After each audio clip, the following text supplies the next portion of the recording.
Olá, meu nome é Felipe Guzzo, eu sou aluno acadêmico do quarto ano de Medicina da Universidade Positivo e eu vou apresentar o trabalho intitulado Dosagem de testosterona sérica em pacientes com espondilite anquilosante, um estudo transversal. Ele foi orientado pelo professor Dr. Renato Nishihara e co-orientado pelo professor Dr. Bernardo Sobreiro. Iniciarei então com uma breve descrição da doença espondilite anquilosante, que tem riscos genéticos bastante conhecidos e importantes para a sua etiologia, como genes que transcrevem para o HLA-B27, que, quando associados a fatores ambientais, como lesões mecânicas, levam à doença. Ela é uma espondiloartrite axial, sendo uma doença autoimune com maior prevalência em homens, e é caracterizada pela inflamação do esqueleto axial, principalmente na articulação sacroiliaca e algumas cervicais. Além da manifestação axial, podem ter também manifestações periféricas, como dactilites e entesites. Na prática, o paciente terá uma dor crônica e uma postura rígida, que fica cada vez mais rígida conforme o decorrer da doença, devido à fusão que ocorre das articulações que eu citei anteriormente. Essa fusão gera uma deformidade no esqueleto axial, que gera uma piora do paciente quanto à percepção da própria autoimagem, diminuindo sua autoestima e também sua qualidade de vida. Além dessas manifestações articulares que eu comentei, elas também podem atingir outros tecidos e órgãos, com outros sintomas. Um deles é a disfunção erétil, que é um sintoma que já vem sendo bastante descrito como aumentado na espondilite anquilosante. No entanto, apesar de vários estudos já abordarem isso, poucos estudos se submeteram a procurar a causa dessa disfunção erétil especificamente nesses pacientes. Na população geral, a gente sabe que uma das principais causas de disfunção erétil são baixos níveis de testosterona. No entanto, os níveis de testosterona nos pacientes com espondilite anquilosante não tem exatamente uma concordância na literatura, sendo que alguns trabalhos mostram que eles estão aumentados e outros diminuídos em relação à população geral, já outros que não têm alteração.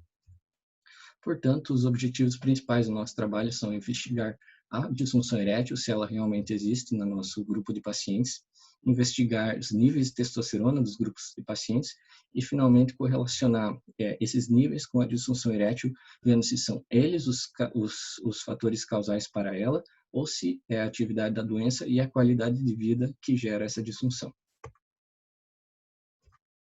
Nosso estudo é um estudo observacional transversal analítico que foi feito no ambulatório de reumatologia do Hospital Universitário Evangélico Mackenzie. Nossa amostra é uma amostra de conveniência, foi coletada de dezembro de 2018 a fevereiro de 2020, com os pacientes que frequentaram regularmente o ambulatório nesse período. Os critérios de inclusão foram os pacientes que preenchiam os critérios ASAS para espondiloartrite axial e assinaram o termo de consentimento. Já os critérios de exclusão foram pacientes acima de 65 anos, os que tinham prontuários incompletos, ou os que tinham outras condições que poderiam influenciar nos nossos questionários, como condições inflamatórias crônicas e o acometimento periférico. Quanto à metodologia, nós avaliamos 3 índices de atividade inflamatória dos pacientes e coletamos 2 questionários, um questionário de disfunção erétil e um questionário de qualidade de vida. Além disso, tiramos uma amostra sanguínea da qual dosamos testosterona total, livre, biodisponível, a proteína SHBG e o hormônio LH. Já os pacientes do grupo controle foram coletados em uma base de dados em um consultório particular. Eles tinham dados clínicos e laboratoriais pareados com os pacientes espondilite anquilosante, incluindo o índice de disfunção erétil. Os pacientes de controle foram pareados quanto à idade e ao IMC, para evitar vieses. Essa foi nossa estatística, foi adotada a significância de 5%. Começarei o resultado e as discussões com o resultado da comparação dos 2 grupos quanto à disfunção erétil. E vemos que realmente no nosso trabalho a disfunção erétil foi significativamente aumentada no grupo com espondilite anquilosante, sendo isso esperado com respaldo na literatura. Mais 70% dos pacientes do nosso grupo tinham algum nível de disfunção erétil, já enquanto no grupo controle, mais 50% não tinha nenhum. Quanto à medida dos hormônios e outras proteínas dosadas, basicamente duas medidas foram diferentes, tiveram diferenças significativas nos nossos grupos, sendo elas a testosterona total e o SHBG, ambas aumentadas no grupo com espondilite anquilosante. No entanto, as duas frações capazes de agir nos tecidos humanos, que são a testosterona livre e a biodisponível, não tiveram diferenças significativas. Para ambas as situações, achamos respaldo na literatura, exceto para o aumento da SHBG nos pacientes com espondilite anquilosante. Com isso, nós já podemos inferir que os pacientes com espondilite anquilosante possuem um aumento da fração ligada de testosterona no corpo, mas que esse aumento não necessariamente leva a um aumento na função do hormônio em si.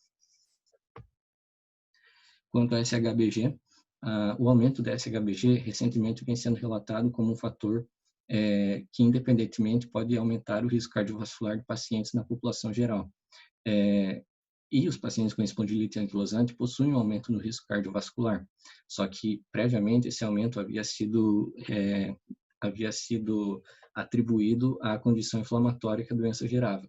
Talvez a SHBG aumentada nesse sentido possa abrir um espectro maior para pesquisas futuras quanto à função da SHBG nessa etiologia de aumento de risco cardiovascular nesses pacientes.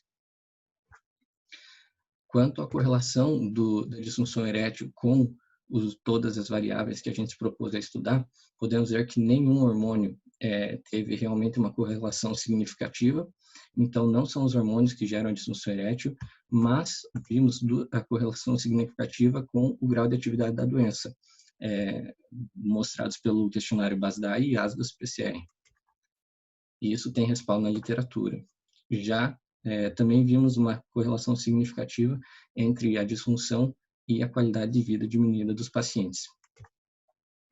Então, podemos concluir com o nosso trabalho que realmente os pacientes com a doença têm pior função erétil, mas que não há diferença nas frações hormonais capazes de agir nos tecidos.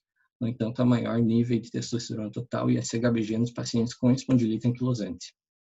Portanto, a disfunção erétil correlaciona-se sim à atividade inflamatória, à piora da qualidade de vida dos pacientes, mas não ao perfil hormonal sexual masculino. Essas são minhas referências. Obrigado.